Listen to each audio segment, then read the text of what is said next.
welcome, and thank you for sticking around. Bye, Tyson. Thank you for sticking around for the very last session of the conference.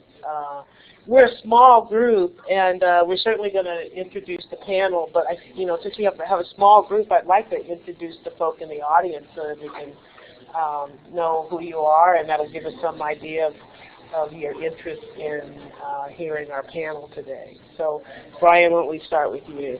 Sure. I am Brian Fork, and I work for SFUSD Unified in the curriculum instruction department. I'm Zach Tyler. I'm actually a job developer. Good. You're actually what now? I'm a job developer and I work with Thank you. Hi, I'm Brenda Wilkinson. I'm an administrator in Chicago Public Schools. Olivia, MPICT. I'm Eloy Ortiz. I work with a nonprofit called UTR, Education Training and Research. We do work trying to NSF-funded work, trying to get more underrepresented students involved in ICT classes at the high school and college level. My name is Sue Ann Lyon, and I just started also at ECR right in my work. Great. Yeah, my name is Dave. I'm not in educational events, but I'm actually here on this topic I'm here for a friend of mine who has a program called Teaching to the Program, or Teaching to the Program, I think, yeah. Great. Good. I'm a consultant with MPICT. And I'm Melissa Green. I teach programming at the College of San Mateo, and I teach a lot of high school people in my class. And we have Michael McKeever, our moderator, who's going to keep us on track today. So that's the format. I really enjoyed the previous session. You could definitely tell that that group of people had been collaborating in the same company, in the same program. What we've done here is I've asked our panelists, our teachers that participated in our Exploring Computer Science training last June to come back and talk about their experience as far as the actual training and what part, if any, of the curriculum that they have implemented. And we'll talk a little bit about, where do we take it from there. So that's basically the intent of this session. I'm going to go very quickly just for some background on the project, why we did this training. We're going to then talk about what our objectives were, what the BCS training objectives were. I have a couple of slides for each of the panels for them to talk to their experience, and then we'll open it up. These were the overall objectives of our project, and again, this is a result of bringing all of the stakeholders together. We not only include our San Francisco high school teachers, but we also had city college teachers involved in our convenings, workforce development, and community-based organization, and a smattering of administrators. And we came up with these 4 areas as the feedback, saying this is what we needed. Dual enrollment, because we really wanted to increase the number of early college credit opportunities. We had to raise awareness because really there was just not enough understanding about ICT opportunities, what they were, and what those pathways were in the high schools and the community colleges. And so we were developing collateral, we're working on a website, and we're starting to do more career events, etc. The San Francisco Unified School District faculty told us resoundingly that, this is all cool stuff, but we don't know if we're ready to teach it. I mean, in fact, some of them were actually scared. You want us to teach stuff we really don't know or understand. So we really put a focus on, instead of professional development across the board, all faculty, we focused on the high school teachers. And then the CBO linkage was all about outreach. How do we get underrepresented students involved? And in San Francisco, it seemed that the best outreach was done by some of our CBOs. So we were involved with them. TechX and BATEC as examples. So again, you can skip this. We just want to expose the teacher on the subject matter. And the other thing too is that our funders are telling us we've got to have that we've got to have direct student impact. And the best way for us to do that would be to prepare teachers to implement curriculum that would then have an impact directly on the students. So we wanted to pilot what potential computing and ICT curriculum San Francisco Unified might consider. And that summer, what we did was we not only offered ECS, Exploring Computer Science, as a curriculum is developed to be a high school curriculum, grades 9 and 10. And we also offered Bootstrap, which is a middle school coding curriculum that is integrated into math classes. So I just went through that. We also, if you guys attended the previous session, we talked about the summer professional development externship that we did with Mission Fit, which was another response to what the faculty were asking us for as well. So one of the things that we had to deal with was that San Francisco Unified is still in the process of developing its strategies around what it's going to do about computer science education. So they have not landed on a curriculum that they want to use to do that. So, however, when we started the project, we began to talk about Exploring Computer Science and coding.org. And one faculty at Galileo High School, a teacher named Danny Tan, went down to San Jose to attend an ECS training that was offered to teachers Bay Area wide. And Danny came back right away and implemented some of the program, some of the curriculum into his existing program. And then the following year, he actually began to teach the full curriculum. So we thought, wow, it'd be great. And Danny then became a champion. Danny began saying, yeah, you know, it doesn't matter whether you're a CTE or a math or a science teacher, you can use this. And so he said, well, maybe we can do this, continue while San Francisco Unified is working on its strategy. Let's create more Danny Tans. Let's get some champions out there. Worst case, we have some faculty here that whatever San Francisco Unified decides to do around computing curriculum, we have some faculty here that are experienced and knowledge, at least would know what are some of the values and benefits and ways to implement that. So that is the minimum that we wanted to get out. But hopefully we would actually create champions for ECS. But we'll see how that goes.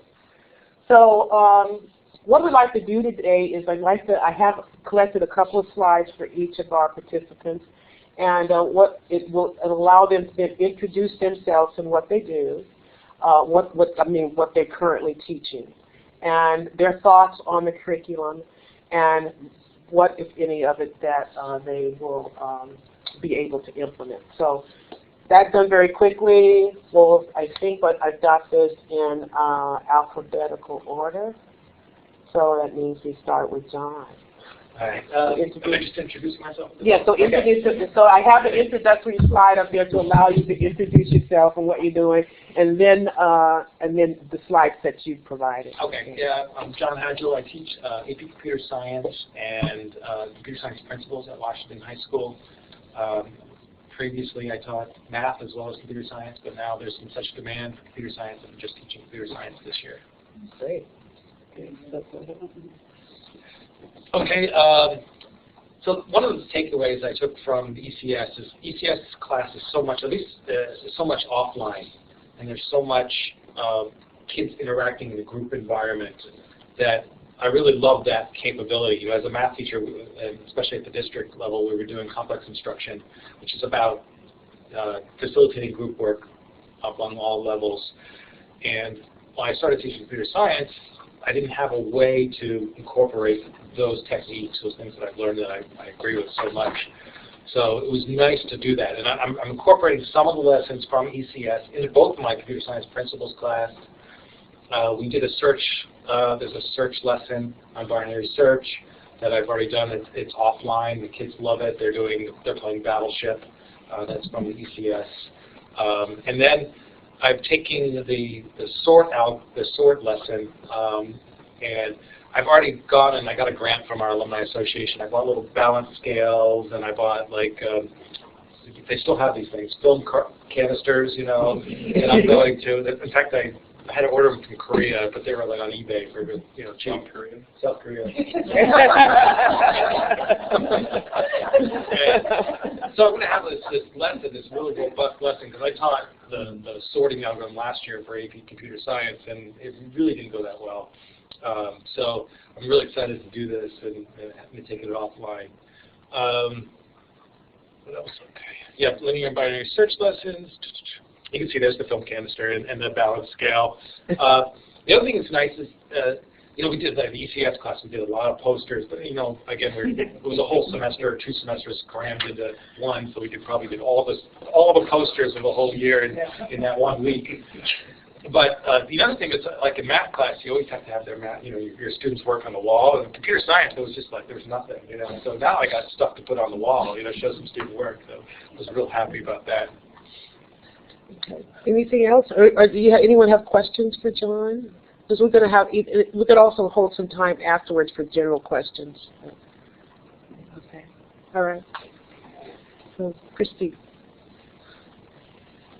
My name is Christy Hurd. I teach social studies at Balboa High School, but I'm part of a subgroup of teachers that our students take extra computer science classes as their electives.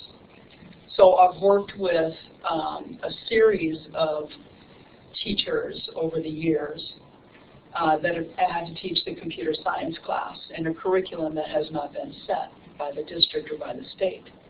So my interest in exploring computer science was to try to be a port in the storm for new teachers who may be hired, or existing teachers who worry that there isn't an existing curriculum available, and that somebody on site that had been around for a long time would say to the principal who's on the hiring committee in July, hey, there is a curriculum out there.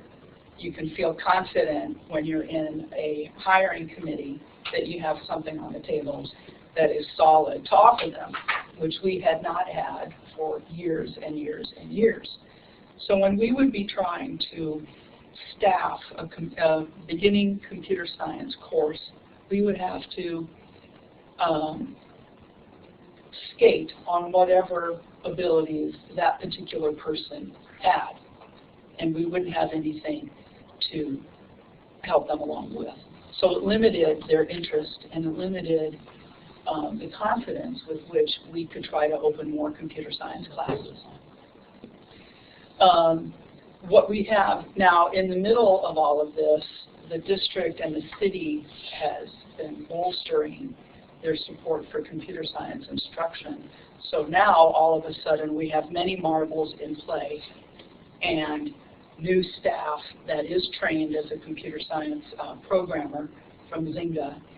She's on this year, and she's working with the adapted Beauty and Joy of Computing class, and is working at the same time with industry engineers. So we have that curriculum from one source, that there's been another initiative that is in play.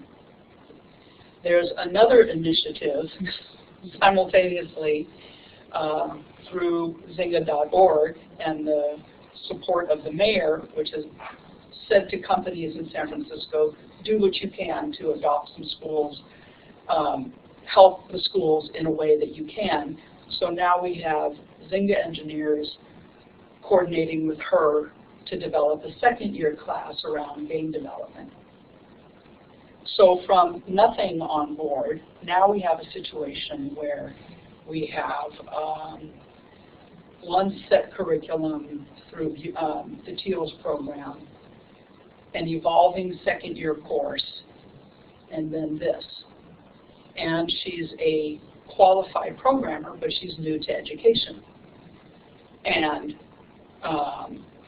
so I'm happy to keep interested in this and support her with this, but at some point new teachers have only a limited amount of time that they can look at existing curriculum. So I think what we decided to do was to let her teach for a year and get to know these other pieces of curriculum. And now, in the second semester, indeed, she's realized here's a gap, here's some overlay. When I revamp it next year, there will be some more room. And here I say, okay, remember, here's exploring computer science, and there are some other people in the school district. Take a look at this. Does that make sense? Wow.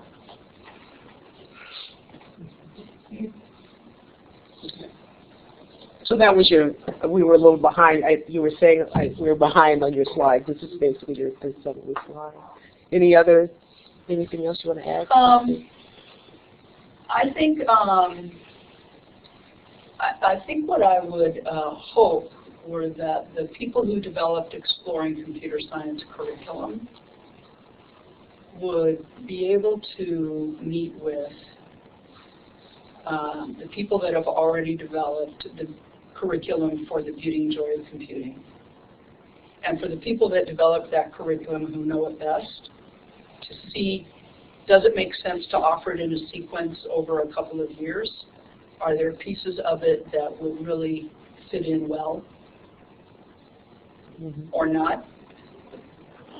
Okay. And so I see the need for some curriculum mapping and curriculum overlay being done. So the beauty and joy, that's the component of the TEALS program. What's that? The TEALS program, isn't that based upon the So TAL? the computing language, right? The computing language of SNAP is built on The joy and beauty of computing. out of that program. this. So when I The BJC, I know it, but Can you help me? it uses. the BJC is a curriculum of computer science principles. It's the one Okay. developed by Berkeley and Right, State. right. It's one of 7 pilot curriculums out there. Okay. All right. So Danny Penn at Galileo, he teaches a 3-course sequence, and his first year is exploring computer science. His second year is computer science principles, and he uses beauty and joy computing as like the primary source of curriculum. And has he given any? Has he? You heard any feedback from him about how these two work together? He's happy with his that sequence of not that they fit in sequence. Well, that's good to know then. Yeah. So as we build, so we've gone from 1-year course, now we're developing a 2nd-year course, and then the feedback from him would see, well, if we can expand it into 3, then that would make a smooth. Because obviously it sounds like maybe, because it's my understanding that ECS is 2-year. And so is she using part, in other words, is she just using the first year of ECS and then use it as the 2nd year for the computer science principles she's using? The joy and beauty curriculum. Yeah, separately, we run a robotics team. So the robotics unit, we run a robotics team as an after-school extracurricular activity. The APCS teacher teaches Java, and he has not wanted to teach the introductory classes, right? But we're hoping, our hope, and with Danny's experience, is that this would really help us with the introductory course, which is what we've always struggled to find staffing for. Okay. Thank you.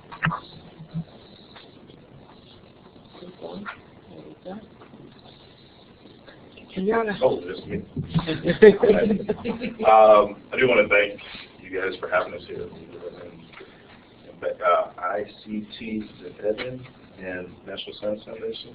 So definitely want to thank you guys for having this also the district wisdom to pair up. Kenyatta Scott, I'm at Abraham Lincoln High School. I teach AME, which is Arts, Media, and Entertainment. Its formal name was Academy of Information Technologies. I'm kind of like the redheaded stepchild. I still have a foot in mathematics, which is Algebra 1 and Algebra 2. And from our building side, those that understand this, the money is drawn, but I'm also in the CTE side, but not CTE, teaching this program. That said, the program does have our subjects, which are iMovie, MS Office, PowerPoint, Photoshop. I teach that part, some kind of an introductory, so that later they will transition into the senior cohort, where they'll go full-fledged with production. They'll take over our website where they're learning information. If you're here for the previous speaker, Mr. Gonzalez, he's the one who brought me in that regard. We have 2 sections. I teach 2 sections for sophomores, so it's about 15 female, 45 boys. And what plans now are to apply this second semester using some of the problem-solving components of ECS. And what I'd like to also do is have that component in the Algebra 2 problem-solving. I currently co-teach in the Algebra 2 with a special ed teacher, and I think that will be a nice thing to have for that group with the problem-solving. I will put this forth. I'm glad you're here representing the district. This is, I'm not gonna lay into you. I have other time for that. I think this is a good program. One of the things that was very key is even though they had us there, they were basically preaching to the choir, because I've also done CI, meaning they've done the complex instruction, and so it fits beautifully for this. What I would say is trying to marry this with our Common Core and the algebra, that R&D, because I did do the R&D with that. And this is where things can come in much easier to, even if we marry it. I think you say now it's a 2-year program, but if you divide it up a little bit more and institute the middle school in getting some of the information, then they have those problem-solving tools already, because algebra will be 9th grade only, no more. Yeah. So for the most part, that's what I have to say. Questions? And finally, Tracy. Hi, I'm Tracy Thompson. I also teach at Washington with John. I'm just a math teacher right now. I teach Algebra 2. What I got out of the week, I had a great week. What I loved about the program is that we were diving into the lessons just like kids. We were actually experiencing, working cooperatively, and it helped me so much to see how the world of, that whole idea of what is computer science, it really expanded my vision. I had a very traditional vision, programming, computer science is programming. So when I was in college, it was Pascal, and then later, and now there's other languages I don't know, but I really liked the mindset of just focusing on algorithmic thinking and all the different ways that you can show kids not only how to do it, but see for themselves that they already have it in them. They already are algorithmic thinkers. So I thought the curriculum was very empowering that way. It would work great for diversity. And like John and Kenyatta had stated, we're the high school math teachers in the district, a lot of the schools are trained in what's called complex instruction, which is also focused on cooperative learning. The fundamental idea is that we learn better. We're social beings. We should be interacting. But the things can go wrong in groups. That if you don't monitor status and honor diversity, you get groups where the bossy one, or the one that feels confident in mathematics or computer science takes over. And so my one concern was that bringing the diversity into the classroom isn't enough to ensure that kids feel empowered, like this is where I belong, this is the field I'm interested in. So I'm really excited about, we don't have the class yet, Exploring Computer Science, but John, as our AP Computer Science teacher, has really been pushing, and we're hoping to do it next year, and that he would, he asked me to consider doing it, and I had thought, I'm just underprepared. But seeing how the curriculum is just so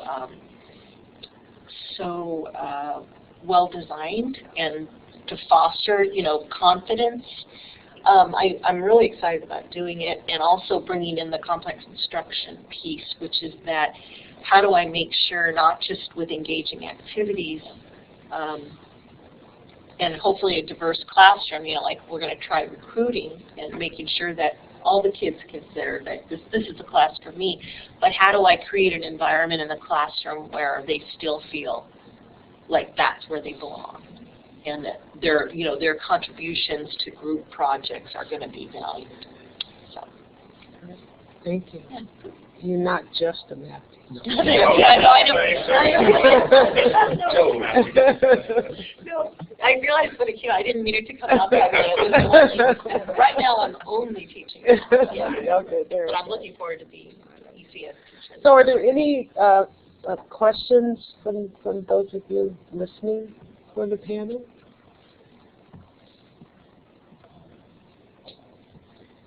Oh my God, it's just like we've never left school. Yeah. I have one. Okay. Not of you. Loaded his last time. Oh,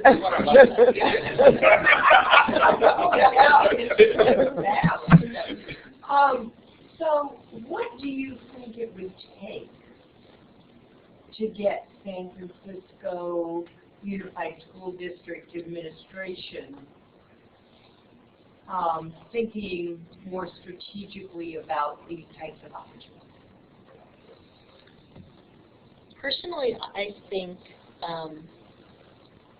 really talking about diversity, equity, and access, because they talk that talk a lot, and it's a huge problem. I mean, we live in this city where our kids are passed by 5 to 6 Google buses on the way to school. I live in the Mission District. I lose track of how many I see passing and going the opposite way, stopping in bus zones, creating traffic and all that.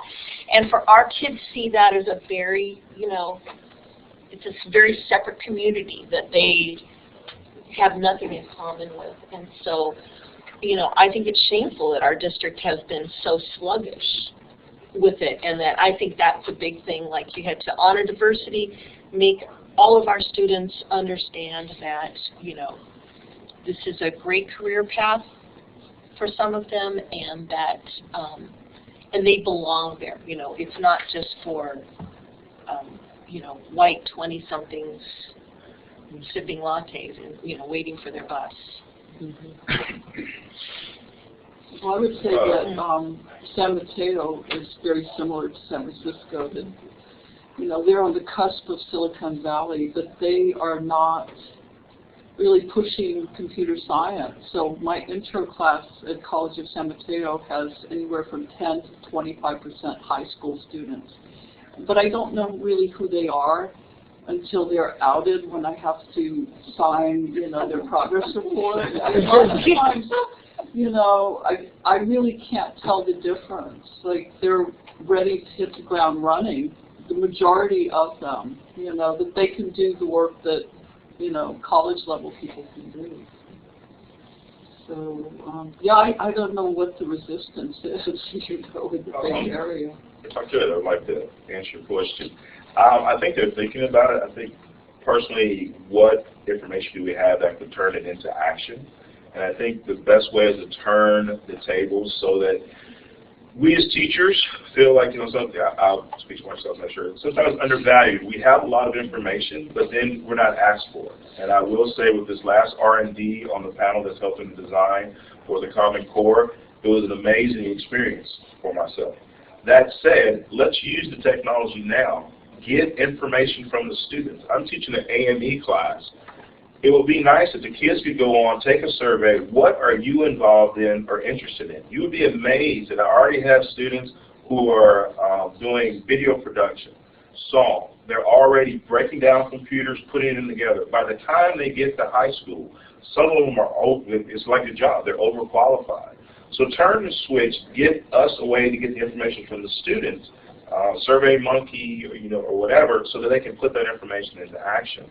That's one, getting it from the students. Next, bring more teachers in. You know, bring us there. I mean, we're going through it. Everything so far has usually been, to an extent, top down. This was an opportunity to step outside, but listen to us. We went, and we're now energized to try to how to get this into the program. But you still hit that wall. Is how am I going to make this into a program? I know I have this high-stakes testing that's coming out, but this is something that's valuable long-term for the students. So to me, that would be the actionable thing, is get students involved, surveys, and have that data for districts. Brenda, I think you did the. So I guess 2 prongs. What are the? I'm trying to understand the barriers, and I'm there with you because I've already walked this path. I feel you. But what do you feel are the barriers in your district? I mean, what if there's this huge elephant in the room, and so why do you think they don't see that this is something that is now? And then I guess the other part is your colleagues in the district. What's your, from 1 to 10, how willing do you feel that they are to try something new and to do this, and to branch out and make the opportunity? Because they'd have to be you in their building. So how would you read on that? I'll try to answer the first part, the barriers question. I don't know, let it go for the second one, but barriers. Well, student schedules are barriers at the moment, right? This class would be ideally a freshman, sophomore, 9th and 10th grade class for us. But at Washington, there's not a lot of open schedules there. There's a lot of other things going on there. I know there's been push, and I've seen about getting some of these computer science classes to count as a math course, which would be huge as far as our ability to offer that more. What other barriers? I think that's a huge one. Our district embraced, they dramatically increased the high school graduation requirements to match them to the UCs and CSUs. So it means that there isn't a lot of flexibility in student schedules. And then, like John said, ideally this is a 9th or 10th grade course, and in 9th grade they're taking, college and career, like there's these forced classes, graduation requirements, and so the freshmen just don't have any space. Yeah, any space. So it would take the district kind of reevaluating that and giving some flexibility as far as when they take college and career and health. And like John said, I agree. Once, hopefully, when the UCs accept the computer science just like a math class, that will help a lot too. And then just to add on to that, there's a research at UCLA that talked about schools in different areas and what the students have access to computer sciences, and they're more likely to offer a computer science class in a richer area versus a lower social economic area. And I read the book. It was part of the book for us. Stuck in the Shallow End, if you read it. But what I found was interesting is I looked at the high schools at San Francisco, and it matched almost exactly. Washington, Lincoln, Lowell all have computer science and real computer science classes with programming, not computer science classes that are not computer programming classes.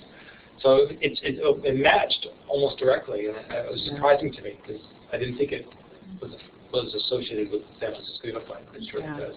And if I could, what I want to add to that is another barrier is also infrastructure.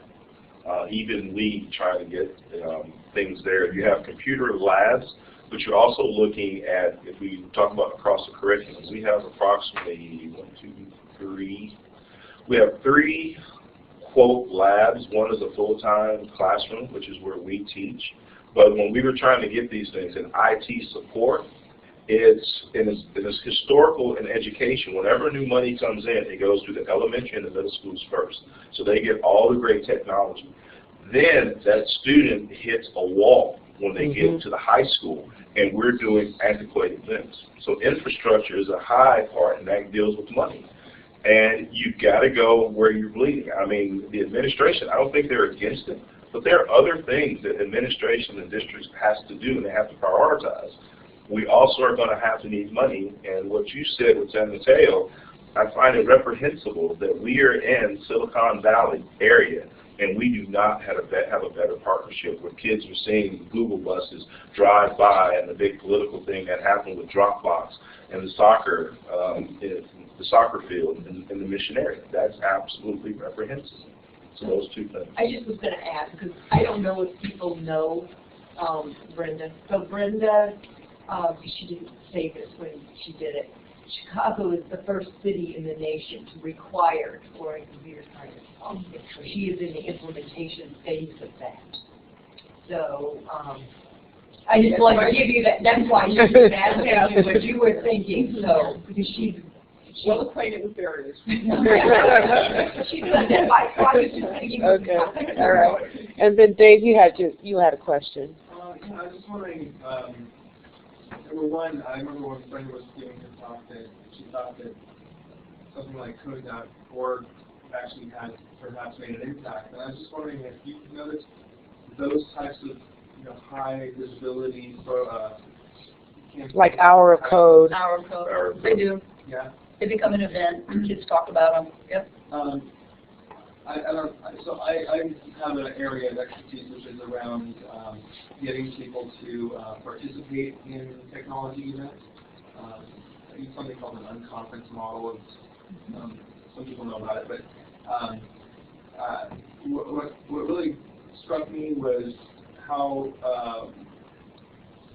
when you said that asking the teachers and asking the children, what they're interested in and what to participate more. That really, to me, seems like a great opportunity. And I was putting these two things together.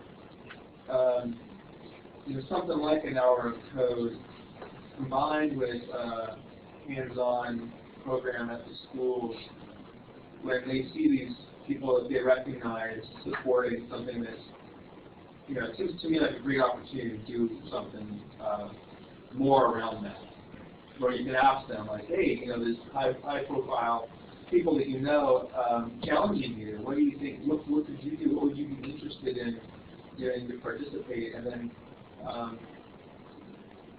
giving them the leeway to choose what they would actually do. And I don't know. I'm not quite finishing that thought well, but I think you understand what I'm saying. But also raising the level of competition. There's an organization called TSA, Technology Student Association. They have now, within the past 2 years, they're located in Berkeley. I think that's where it was. I moved here from Mississippi, and I taught technology there, and I was surprised that they didn't have one here. Well, the Technology Student Association has varied programs from public speaking to robotics, programmable logic control, where kids get a chance to compete. They go from the state, regional to national. That would be the same thing that we could have here, where you're raising this to an event level.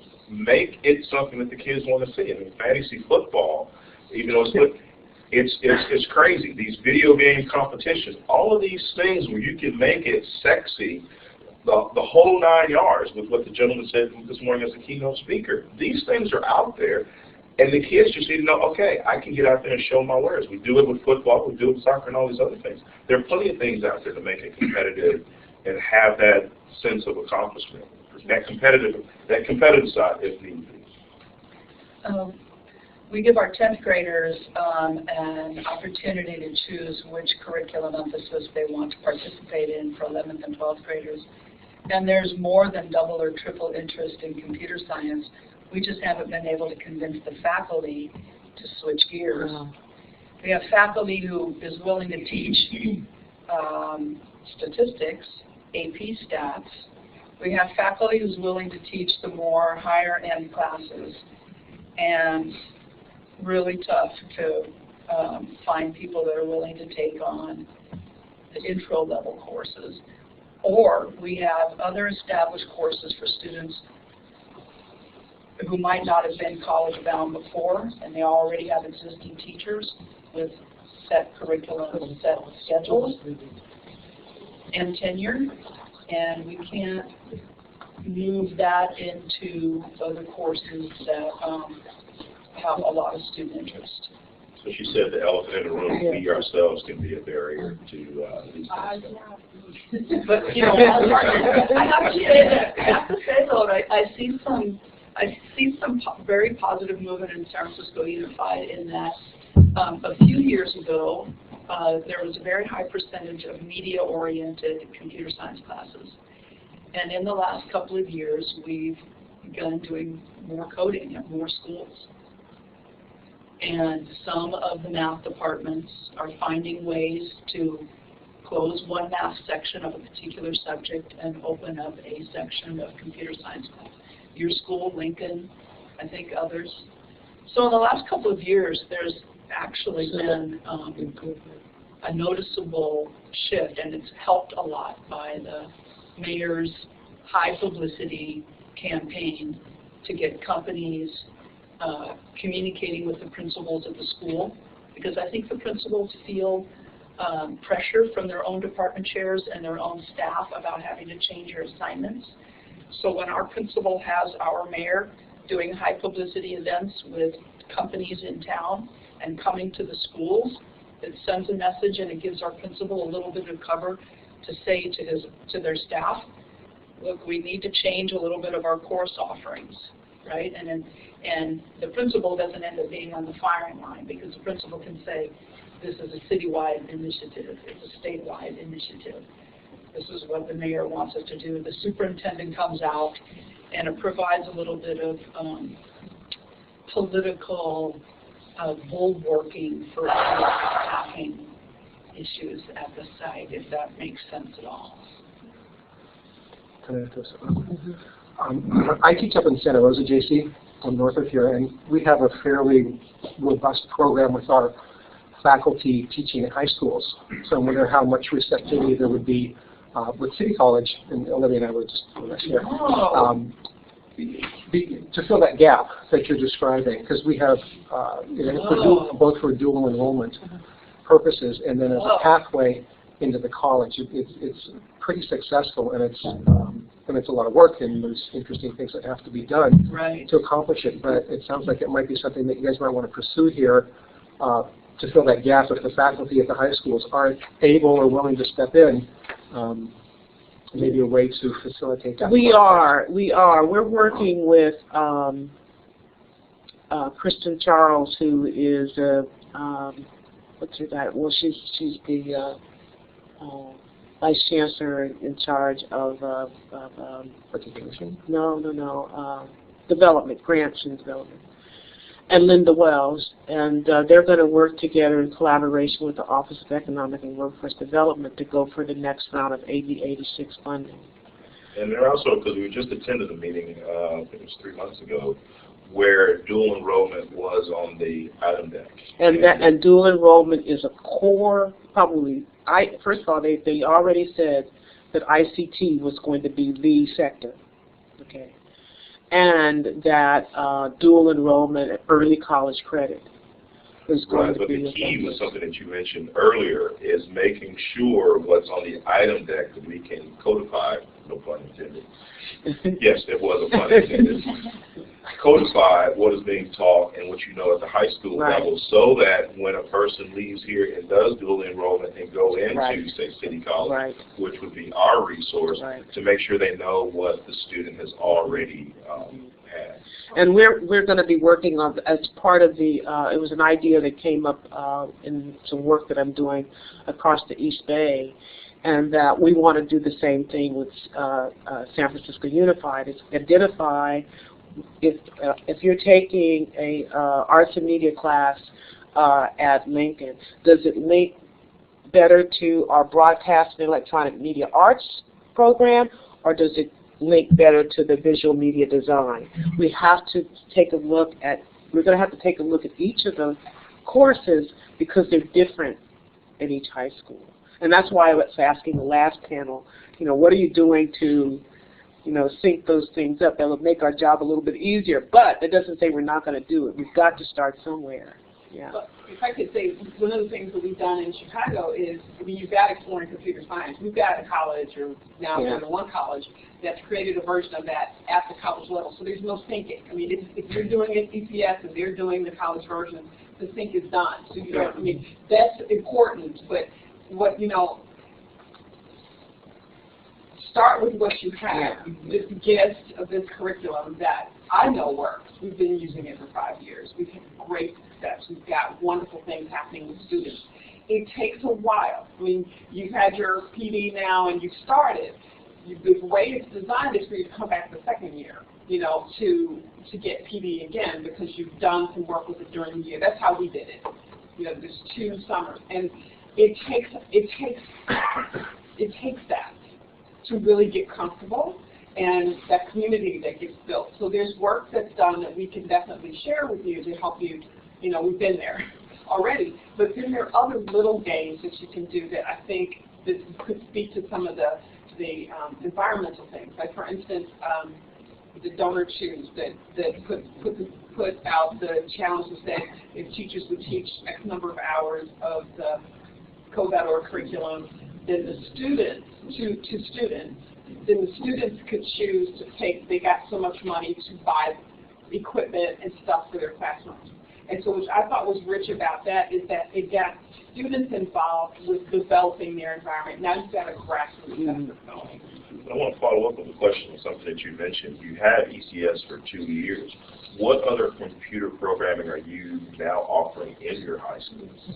We do ECS for 1 year. So we Okay. do it either at freshman. We try to do, well, you know, we're kind of interesting. So we will offer exploring computer science to anyone who wants to take it. Okay. So we've got schools that have highly gifted students who've taken it at 7th grade Right. and blown it out in the water. Right. We've also had schools, by the time we were able to institute the fact that we were going to do it, that offered it to their seniors. Right. So, you know, whoever it's y'all come. Okay, so but if we start to talk about a pathway, if we start at freshman year, then we follow up in our CTE pathways with game development, we have Oracle. You know, we've got these pathways that have some articulated credits on dual credit. Already said, we've been doing this for a while. But then in schools that don't have CTE, our plan is to have ECS followed up by computer science principles. So what we're doing is trying to offer students multiple ways, and schools multiple ways of getting involved. So one school may say, I've got 4 years of programming for students because we get this feels good to us, we've got opportunities. But for schools who only have 1 or 2, I say you don't worry about all of that. Get started. Because once you start to see the proof of the students, once people start to see that, then all of that other stuff will come. I mean, you're trying to set a whole pathway in motion, and that's nice. But if your environment doesn't see anything, then that's a big plate of spinach. You just start small and produce results, and then it'll come. We've run out of time, so you one more question. One of the things you made a comment of is that there's a mayor's initiative with a lot of businesses. So in Massachusetts, there's an organization called MassCan, which is the Massachusetts Computing Advocacy Network. So don't sit there and Google MassCan because you'll get a totally different thing. But anyway, but they're the ones who really pushed for this to be in the curriculum in Massachusetts. So it's the Googles and the Microsofts and the TripAdvisor and the Amazon and Wayfair and all of those have, you know, presence there. So that's another, and if you need assistance, I know the person who runs it, so I can connect that person to your industry group. So you're saying that what we should be doing is talking to our mayors and his groups of partners in SF City to say, If you think that's an avenue, and saying SF City should be saying ECS. Who's the influencers in this region? Okay. Well, along that lines, why not, if the buses are standing at the bus stops, that could be the initiative of where they're getting involved, where Twitter and all these other groups are getting ready to do, getting these tax breaks. Those tax breaks can be going to us in the SF Public. Well, we've gone beyond, and want to make sure you guys get down. If you haven't, first of all, thank you for these 4 out of 15. We had 15 teachers take the training, and these 4 were so graciously agreed to come and give us some feedback, and I really, really appreciate it. We've got a really good audience and feedback for it, too, so thank you so much. Complete your online survey so you can get your raffle ticket for the iPad. That's today. In a few minutes. And it only takes you about 2 minutes to do the survey. So, yeah.